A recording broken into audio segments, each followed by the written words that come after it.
In a small town called Willow Creek, south of Springfield in the late 1800s, lived a man named Walter Walt Harper. Folks called him a fool.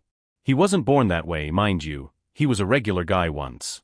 But now he's married, well off, and his strange journey is still the talk of the town, passed down through generations. Let's dive into his story, which starts years back with his father, William Harper. William Harper, Walt's father, lost his parents young and ended up begging on the streets of Willow Creek.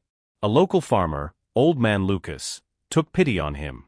Seeing the scrappy kid shivering in the cold, Lucas brought him in, gave him a roof, and put him to work on the farm. Nothing fancy, just enough to keep a plate of food in front of him. William was a tough one, hardened by life, but he had a sharp tongue and keen eyes. Over time, he won Old Man Lucas over with his quick wit and hard work. When Lucas lay on his deathbed, he made a big call. He left his daughter Mary and all his land to William. Just like that, William went from a penniless orphan to a man with a wife and a spread of farmland. A few years later, Mary gave birth to twin boys. The older one they named James Jim Harper, and the younger was Walter Walt Harper. The old couple prayed their boys would grow up strong and healthy. But something odd happened. Though they were twins, Jim was miles ahead of Walt. He walked earlier, talked earlier, beat Walt to words by a full 6 months. William and Mary didn't fuss too much over it. "They're our boys," they'd say. "Jim's got the smarts to make his way in the world, and Walt, well, he'll stick close and keep us company." It seemed like a fair plan. But life doesn't always follow plans. When the twins hit 10, Walt wandered up into the hills behind Willow Creek, messing around like kids do. Somehow, he slipped and fell into Miller's Pond. By the time a passing rancher fished him out, Walt was unconscious, barely breathing. Doctors came from all over, town docs, even a fancy one from Springfield, but they all shook their heads. Might not wake up, they warned. Mary couldn't take it. She called him her poor little Walt, and fretted herself sick. As Walt lay there, out cold with no sign of stirring, Mary's grief broke her. She passed away from a fever not long after. Then, miracle of miracles, Walt woke up. But he wasn't the same. Where he'd been slow before, now he was downright simple-minded. He'd grin at everyone he met, chuckling like a fool, and his words came out all jumbled. The double blow, losing Mary and seeing Walt changed, hit William hard. The once sharp man turned to whiskey, drowning his sorrows day after day. He stopped minding the boys, letting discipline slide. Half a year later, Jim, now a strapping young lad, bounded up to his pa, shaking him out of a drunken stupor. "Pa," he said, "I want to marry Lily Dawson from out east of town. When can you talk to her folks for me?" Williams Quinte trug Bloodshot Eis. Lily Dawson had a wild streak and a bad reputation. Folks whispered she'd run with a rough crowd. He opened his mouth to say no, but then he looked at his sorry state, a drunk widower with 2 boys to raise. "Fine," he grumbled. "But you two better make it work, or don't come crying to me." Jim nodded fast, promising the world. So Jim married Lily, and for a while, they got along fine. Lily didn't seem half as wild as the rumors said, which eased William's mind. Seeing Jim settled, though, made William think hard. His own health was failing, and Walt, still a fool, needed looking after. He couldn't put it off any longer. One day, William called Jim over. "You're married now," he said, voice raspy from years of drink. "Life's good for you. I'm splitting what I've got between you and Walt. I can't worry about you boys forever. Just promise me you'll help your brother when he needs it. He's simple, Jim. Don't let folks make a laughingstock of him." Walt, sitting nearby, just giggled, clueless as ever. Lily piped up quick, "Don't you worry, Pa. We'll take care of Walt. And you're gonna live to 100, sticking around with us. No one's bullying Walt on our watch." William kriegt a rare smile. Good to hear. But the split's happening anyway. He laid it out, everything he owned, house, land, livestock, cash, he'd divide fair and square. "Here's how it goes," he said. Option 1, the general store in town, 2 acres of good farmland, and $30 cash. Option 2, 5 acres of grazing land, a yoke of oxen, and $10. They're about equal in value. "You boys pick." Lily jumped in before Jim could blink. "We'll take the first one." William eyed her, saying nothing. He'd figured Walt couldn't handle a store or cash, too complicated for a simpleton. The land and oxen suited him better, he could work it slow and steady. Allrecht, William nodded. That's the split. So they went their separate ways. William stuck with Walt for a spell, bunking in the old farmhouse, aiming to teach his slow son some basics before he was gone. Jim and Lily moved into town with the store, eager to start fresh. One day, Walt watched Jim hauling crates outside the store. "What doin', Jim?" he asked, grinning. Jim barely glanced over. Tobusi tubota. Lily, though, saw an opening. "Your brother's fixing up our new place, Walt. Say, you ain't much for farming, are ya? How about you hand over those 5 acres to Jim?" Walt shook his head hard. "Nope. Pa said this is mine. Important stuff. Can't give it, specially not to you, Lily." Lily's face darkened, but she forced a laugh. "Just kidding, Walt. Why'd I want your scrubland anyway?" Half a year rolled by. William stuck with Walt, teaching him the basics: how to feed the oxen, plow a straight line, mend a fence. It wasn't much, but it was enough to keep Walt fed and the farm ticking. One night, after a long day and too much whiskey, William passed out in his rocking chair by the hearth. He never woke up. The old man was gone, and with him went the last tether holding the family together. Word got to Jim and Lily quick. The moment Lily heard her father-in-law was dead, her mask slipped. "That wild streak folks whispered about?" It came roaring out. She turned to Jim, eyes glinting. "Jim, get over there and haul Pa's body back here quick. He died under Walt's roof. Local custom says that's where the funeral's held. If those townsfolk handle it, they'll claim any inheritance left. Move it." Jim hesitated, scratching his neck. "I dunno, Lily. She snapped, don't you dawdle. "That fool Walt can't even plan a burial." You want pa roting out tere? Go." Jim caved. He hitched the wagon and rode out to Walt's ramshackle farm. When he got there, Walt just grinned, oblivious, as Jim hefted their father's body onto his shoulders. "Hey, Jim." Walt chuckled, trailing behind like a puppy. Jim didn't answer, just loaded William up and drove back. The next day, the funeral came together fast. Townsfolk bustled around, digging a plot out back of Jim's store. Walt watched, still smiling, until they lowered William into a pine box. Something clicked then, his grin faded, and tears welled up. He wasn't laughing anymore. Lily, though, had her mind elsewhere. As the preacher droned on, she tugged Jim's sleeve, whispering, "Look at that windbag of a surveyor over there, poking around with his compass. We've got a shot here." Jim shrugged her off, annoyed. "What now, Lily?" She leaned in, voice low and sly. "That surveyor's picking Pa's grave spot. Tradition says it's got to be dead center between us brothers, fair and square, blesses us both. But Walt's a fool. Tell the surveyor to nudge it our way, just a smidge. It'll tip the luck in our favor. Get it?" Jim's eyes lit up. "Hot damn, you're sharp." He slipped over to the surveyor, palming him a couple of bucks. The man smirked, pocketed the cash, and adjusted his compass. When the dirt got shoveled in, William's grave sat a hair off center, tilted toward Jim's land. No one else noticed a thing. Funny thing, whether it was that grave trick or just dumb luck, Jim's fortunes took off after William's death. The general store thrived. He bought up 3 new lots in town, built a proper house with a wraparound porch. Meanwhile, Walt's farm fell apart. 4 of his 5 acres turned to weed and dust. He couldn't keep up. Lily watched, greedy but stuck. She couldn't touch Walt's land, not yet. One evening, Jim swaggered at home, pockets jingling. He'd sold a batch of fake tonic to some gullible travelers, easy money. "Lily, you won't believe the haul," he crowed, ready to spill the tale. But Lily sat there, face sour, sighing like the world was ending. "What's hitting you?" Jim asked. "Who ticked you off?" "I was sorting out." She shot him a look. "You've been gallivanting all day, clueless as ever." "Didn't you see the notice from the county?" Jim blinked. "What notice?" Lily groaned. "Figures. The railroad's coming through, building a depot right here.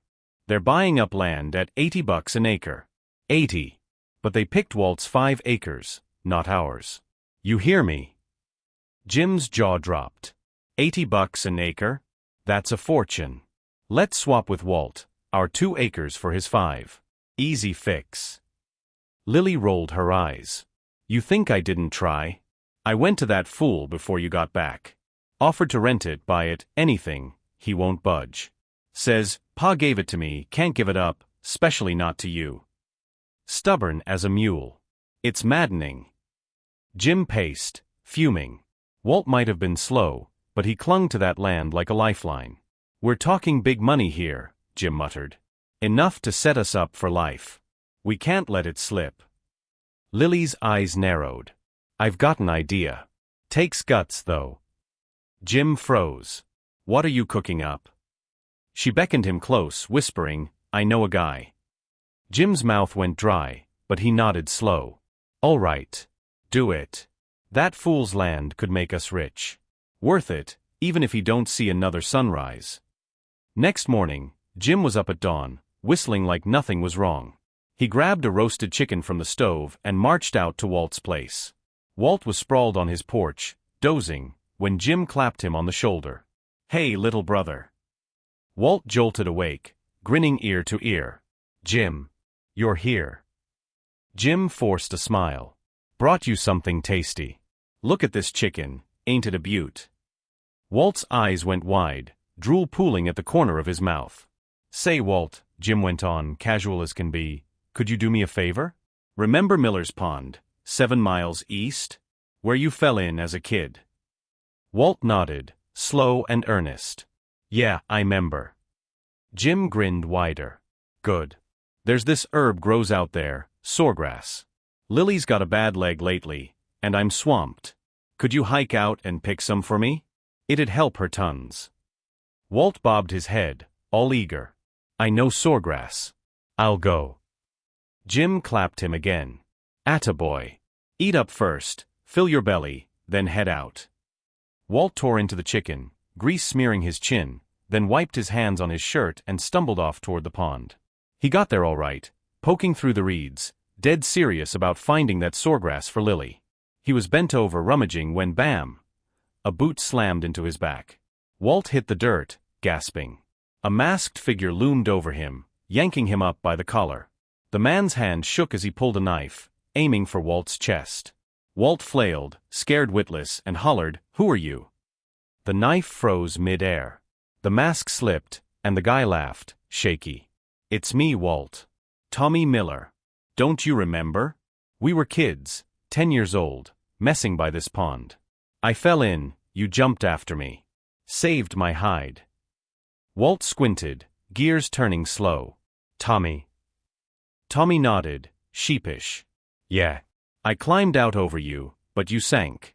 I ran off, scared stiff. You turning out like this, partly my fault, I reckon. Walt's face lit up. Tommy. Tommy hauled him up, dusting him off. Listen, Walt, watch your back with that sister-in-law of yours. She hired me to stick you. I'm flat broke, took the job for cash, but damn if I'd kill you. Fate, huh? I'm heading to Springfield. Take care, buddy. With that, Tommy bolted, leaving Walt dazed but alive. Walt stood there by Miller's Pond, scratched his head, and remembered the soregrass. Tommy's visit threw him off, and by the time he got back to picking, the sun was sinking fast. He shuffled around, lost track of time, and when he finally looked up, it was dark.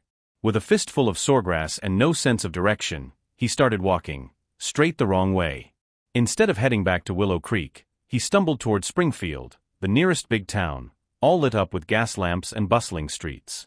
Walt gawked at the sights, saloons spilling laughter, wagons rattling by, folks in fancy hats. He didn't know where he was, just that his stomach growled something fierce. Then he spotted it, a street cart with steaming hot rolls, tended by a wiry guy with a patchy beard. Walt shuffled over, drooling at the smell. Rolls, he mumbled, grinning. The vendor squinted at him. Get lost, dummy. You're scaring off customers. Walt didn't budge, just kept smiling. Want rolls. Hungry. The vendor waved him off. Money first, then rolls. Scram. I ain't got money, Walt said, face falling. The vendor's scowl turned sly. No money, huh? Tell you what, take these. He shoved a sack of rolls into Walt's hands. Walt lit up, tearing into one, chomping away like it was Christmas. Good, huh? The vendor grinned, teeth yellow. You from outta town, ain't ya? Wanna eat like this every day? Walt nodded hard, crumbs flying. Yeah. The vendor's eyes glinted. Come with me, then. Place I know, rolls all the time, never run out. He hollered to a kid nearby, mind the cart, and grabbed Walt's arm, steering him down an alley. They twisted through Springfield's backstreets, deeper and darker, till Walt got jittery. He tugged the vendor's sleeve. Where we goin'? The guy smirked. Follow me if you want rolls, big fella. Walt whimpered but trailed along. They stopped at a rundown shack, its windows boarded.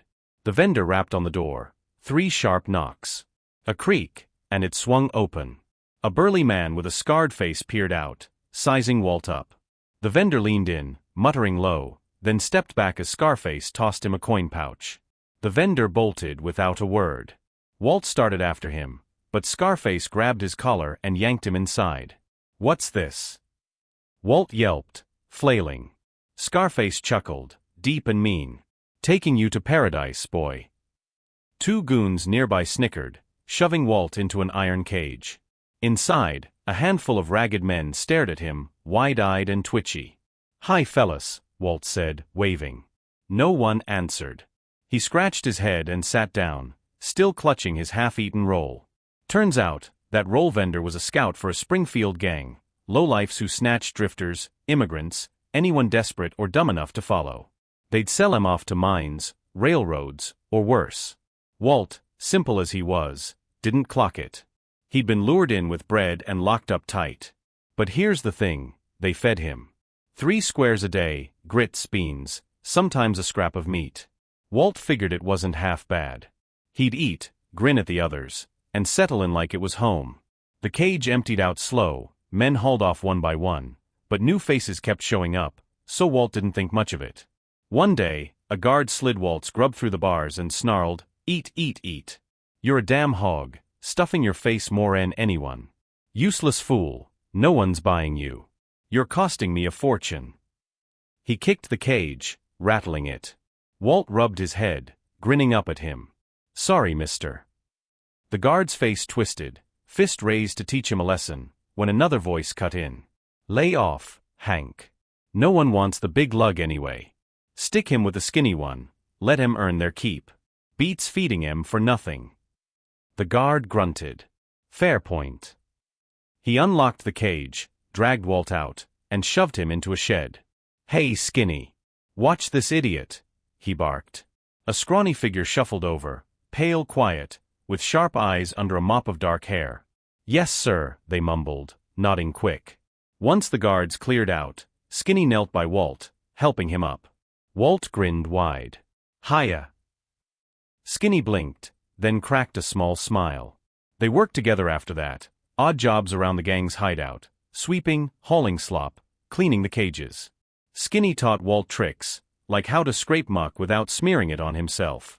Walt hadn't had anyone fuss over him since Ma died. He took to it like a duck to water, happy as a clam even in that hellhole. Months dragged on. One afternoon, Walt was raking out a stall, humming to himself, when Skinny sidled up. Name's Hannah Lee, she said, voice low.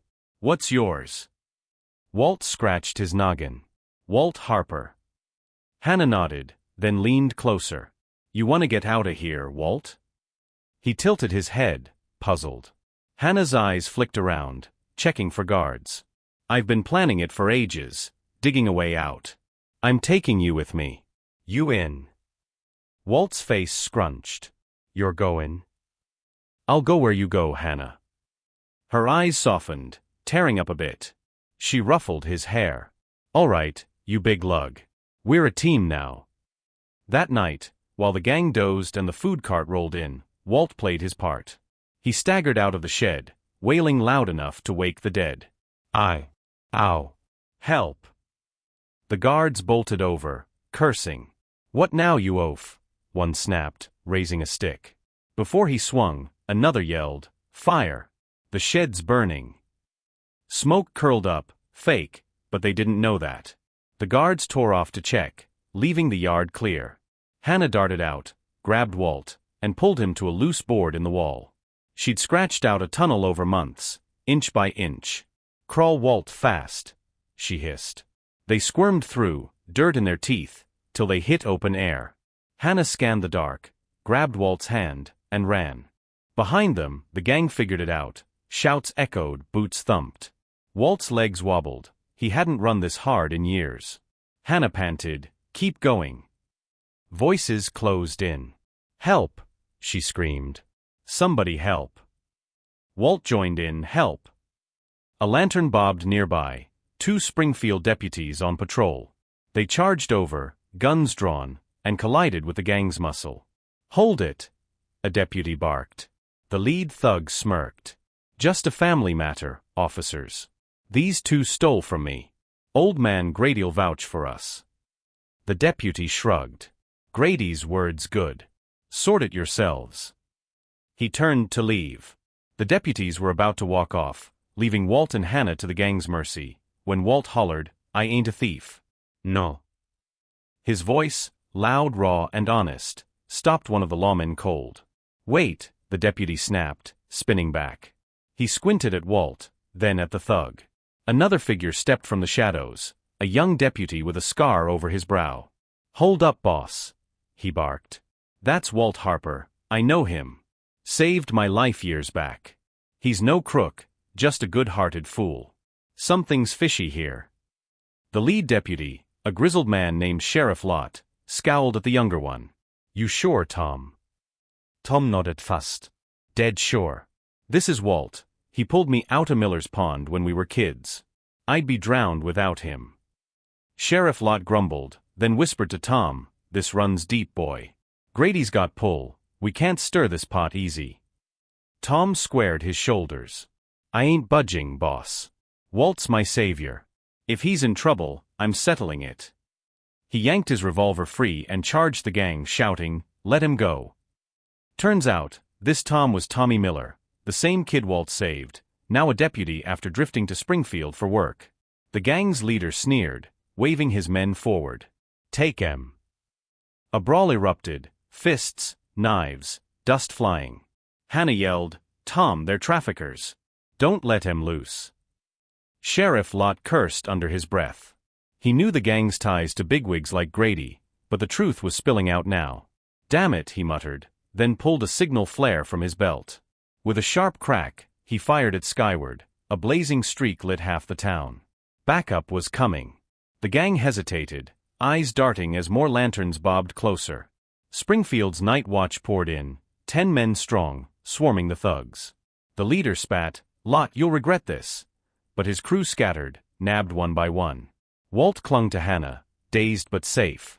With their lead, the law raided the shack, busting open cages and hauling out dozens of captives. Word spread fast. A trafficking ring, tied to crooked town bosses, had been cracked wide open. The governor got wind, furious, and ordered arrests. Some heads rolled literally at the gallows. For their part, Walt and Hannah got a reward, $200 cash from the state. Walt didn't grasp money's worth, just grinned at the shiny coins. Hannah, though, beamed. "We're set, Walt," she said, pocketing the haul. A few days later, Tom tracked down Walt and Hannah at a Springfield boarding house. "Walt, how'd you end up here?" he asked, scratching his head. Walt chuckled, shrugging. "Dunno." Tom smirked. "Lost your way, huh? I've got a couple days off. I'll ride you home. Bring your friend, too. Let's see Willow Creek." Walt nodded, happy as ever. Tom turned to Hannah. "Checked your folks. Turns out they skipped town years back, gone for good. Walt's slow, but he's got a heart of gold. Stick with him if you're up for it." Hannah bowed her head a touch. "Thanks for saving us, Tom. Walt's kindness pulled me through. I'd be lost without him. I'll look after him, promise." A year later, Walt and Hannah rolled back into Willow Creek, wagon creaking under their gear. Walt was itching to show Hannah off to Jim and Lily. "They'll like you," he beamed. But when they got to town, the store was shuttered, windows smashed. Jim sat on the curb, wild-eyed, muttering nonsense. Lily was nowhere. Folks said she was dead. Word around Willow Creek pieced it together. After Walt vanished, Jim and Lily figured their plan worked. They ransacked his farm, found the deed to his 5 acres, and raced to the county office to cash in on the railroad deal, $500 on the table. But a surveyor came out first, frowning at the land. Sits north-south, backed by hills, should be prime, he said. So why's it feel cursed? Owner's in for trouble, mark my words. He nixed the sale, spooked. Jim and Lily didn't know. They strutted around, flashing cash they didn't have yet. Lily bought a silver brooch, Jim drank at the saloon. It painted a target. One night, bandits hit their place.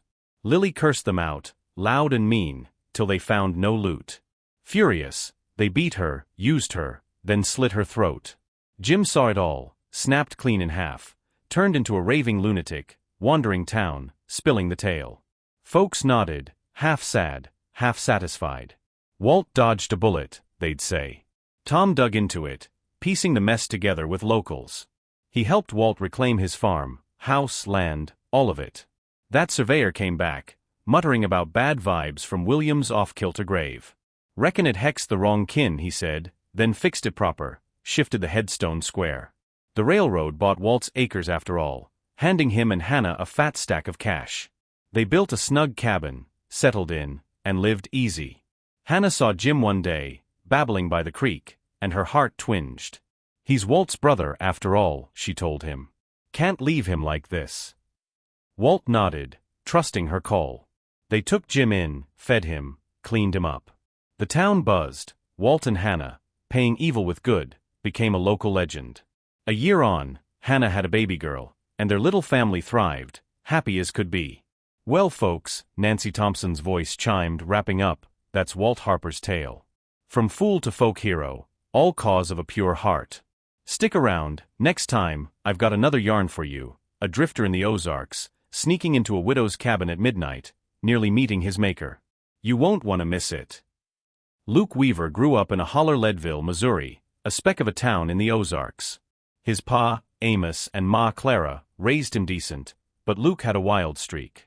At 16, he lit out, working as a logger, a mule driver, anything to keep moving. Years piled up, and by 28, he was still a bachelor with empty pockets. Clara wrung her hands. Son, you're wasting away. We'll find you a match, settle down. Luke grinned, brushing her off. Ma, I ain't tying myself to just anybody. Fate's got a gal for me, I'll know her when I see her. Clara huffed, dragging him to meet every eligible gal in Leadville. But Luke's standards were sky high, none caught his eye. Too plain, he'd mutter, or too chatty. Amos told him to quit dreaming, but Luke snapped, why should I settle? I'll find my match my way.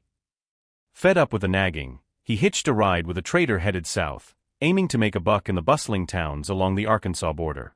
Smart as a whip, Luke turned a tidy profit hauling goods, enough to keep him roaming. He forked over $2 to learn the trade proper, and by summer 1887, he was rolling with a partner, a grizzled peddler named Hank Finch, in a rickety wagon loaded with wares. They'd barely crossed out of Leadville when trouble struck.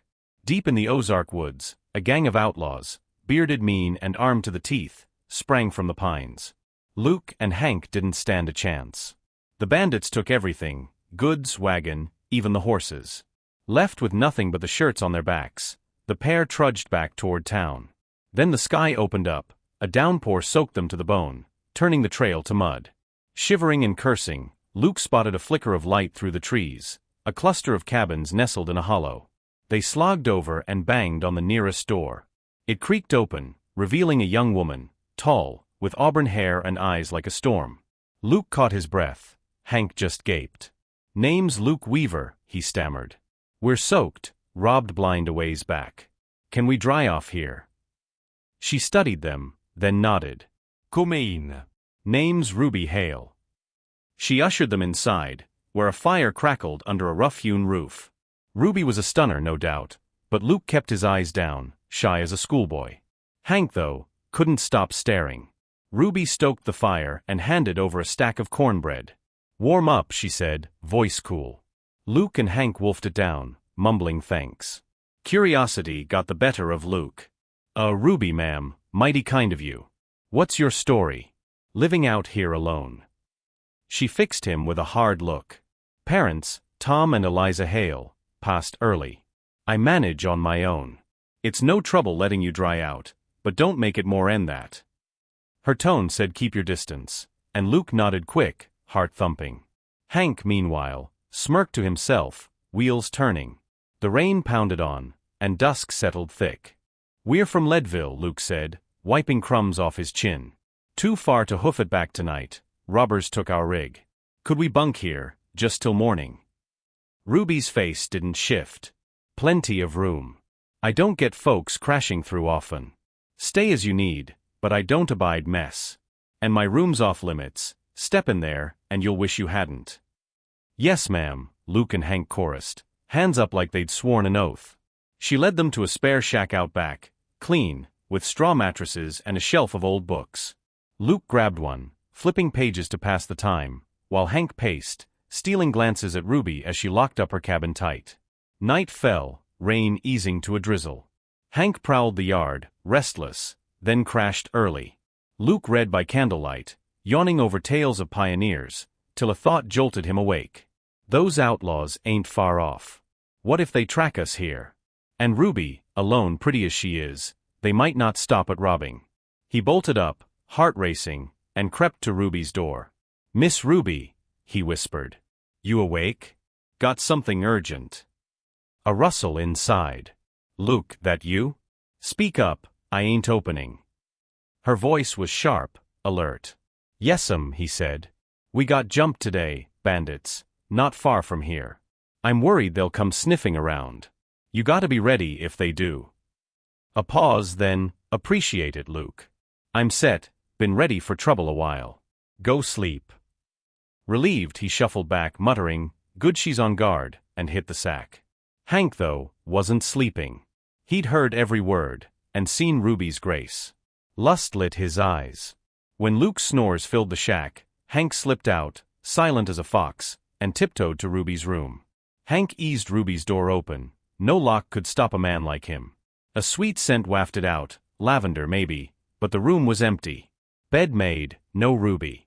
He blinked, confused. Wrong cabin? He poked around, finding nothing, then snuck to the other shacks, peering in. Still no sign. A chill crawled up his spine. Ghost? Witch? Panicked, he scurried back to Luke, shaking him awake. Luke, this place ain't right, let's get. Luke groaned, bleary. Middle of the night, Hank. Where to? Anywhere but here. Hank hissed, trembling. Too spooked to leave alone, he curled up beside Luke, waiting for dawn with wide eyes. Come morning, the rain quit. Hank shoved Luke up. We're going now. Luke yawned. Oughta thank Ruby first. Hank snapped, she knows we're obliged, move it. Luke frowned. What's the rush? Hank fumbled, them robbers, they're close. I reckon Ruby's one of 'em. She might have run off to tip 'em last night. We're dead if we stay. Luke laughed slow. If they wanted us, we'd be buzzard food already. You're jumpy. Hank scowled but clammed up as Ruby's voice rang out. Y'all up? Breakfast's on, eat quick, I've got chores. Luke hollered back, coming. They washed up, grabbed biscuits, and sat chewing while Ruby hauled a sack onto the table. This yours? She asked, sharp. Hank's jaw dropped. It was their stolen gear, goods and all. Luke stared at the sack, his and Hank's gear, right down to the last tin of tobacco. Ruby, where'd you find this? He asked, voice thick with awe. She flicked her eyes at him, cool as a mountain stream. Don't ask what you don't need to know. Without another word, she grabbed an axe and marched out to split firewood. Luke watched, jaw slack, as she swung with a practiced ease that screamed trouble or skill. Hank nudged him, whispering, see that? She's no homesteader. Bet she's with them outlaws. Luke chewed it over. Ruby'd been too calm, too handy. Maybe, he muttered. Let's thank her and get. They clasped hands with Ruby, Luke earnest, Hank twitchy, and hit the trail. Half an hour later, they stumbled into a hamlet called Pine Hollow. A crowd milled around, buzzing like bees. Luke, nosy as ever, sidled up to listen. Found $2 at my door this mornin', one farmer crowed. Heard tell of a bandit round here, the Ozark Shade they call her. Robs the rich, feeds the poor. Must be her work. Hank's ears perked. He shot Luke a look, then froze, gears grinding. Ruby. Shade. Empty room last night. Luke, he hissed, that gal's the Shade, I'd stake my life on it. She slipped out to rob while we slept. Luke shrugged, half smiling. Could be. If she's the Shade, she's got a heart, gave us our stuff back. Hank's face darkened. Heart or not, there's a bounty on her. $1,000 if we snag her, plus gold if she's alive. We'd be set. Luke frowned. She helped us, Hank. But Hank was already scheming. They trekked to Joplin, the nearest town, and hit the streets. Wanted posters plastered the walls. Ozark Shade, dead or alive, $1,000 reward, 3 gold bars extra for live capture. Hank's greed flared. He'd turn Ruby in solo, keep the haul. Hank played it slick. At a Joplin saloon, he booked Luke a room. Rest up, he said, all smiles. I'll scout the market, see if we can snag a horse. You've trudged enough. Luke, bone-tired, nodded. Thanks, Hank. The second Luke crashed, Hank bolted to the sheriff's office. Got a tip, he grinned. Ozark Shades holed up in a cabin, few miles back. He led 20 deputies, dressed as traders to avoid a ruckus, straight to Ruby's Hollow. They hid in the pines, waiting for dark. Night fell, and they pounced. Ruby fought like a bobcat, axe flashing, dodging blows, but 20 against 1 ain't fair. They hogtied her and hauled her to Joplin's jail. Trouble was, no hard proof tied her to the Shade's crimes, just Hank's word. She'd rot in a cell till she confessed, and Hank wouldn't see a dime till then. Fuming, he stuck around, bunking with Luke at the saloon while the law leaned on Ruby. Beatings, marches through town, the works. Luke caught wind fast. Seeing Ruby in a cage wagon, bruised but defiant, twisted his gut. That afternoon, he slipped out of Joplin, dodging Hank's questions. He rode hard back to the ambush spot in the Ozarks, tracking the bandits who'd hit them. Luke knew those roughnecks likely knew Ruby, maybe even ran with her. Near dusk, he found their camp, 5 scruffy men around a fire. Heard of the Shade? He called, hands up. They laughed. Who's a skin? Luke grinned. Fella who owes her. She's locked up, needs a jailbreak. You in? The outlaws smirked. Shade's one of us, saves our necks plenty. What's your play? Luke laid it out. She's pinned as the Shade, but they've got no proof. Stir up Joplin, hit some rich folks, leave her mark. They'll think she's loose, cut her free to save face. The leader, a gap-toothed brute named Cal, nodded. We'll do it for her. That night, they raided 2 mansions, stole $100 total, and scratched a crude shadow shape on the walls, Ruby's calling card from a book Luke'd seen in her shack. Next night, they hit again, another house, another shadow. Joplin buzzed. Shade's back, folks cheered, clapping as posters peeled down. The sheriff, red-faced, knew Ruby'd been caged during the hits. To dodge the shame of a wrong arrest, he sprung her, grumbling about mistakes. Hank got the short end, 60 lashes for lying, plus a week in stocks. Ruby walked free, and Luke met her at the jail gate. She eyed him, cool at first, till he spilled the truth back at her cabin. Saw your book, Luke said. Little shadow doodle, matched the Shade's mark. Figured your crude fake it, get you out. Ruby's stern face cracked into a smile. You're sharper'n you look, Luke Weaver. Gratitude warmed her eyes. She packed up, and Luke coaxed her to Leadville. They opened a feed store together, business boomed. Hank, meanwhile, caught fever back in Joplin and kicked the bucket not long after. Well, folks, Nancy Thompson chimed, that's Luke and Ruby's tale. A drifter and a bandit, finding their way. If you liked it, leave a note below, subscribe, share, all that. Thanks for listening.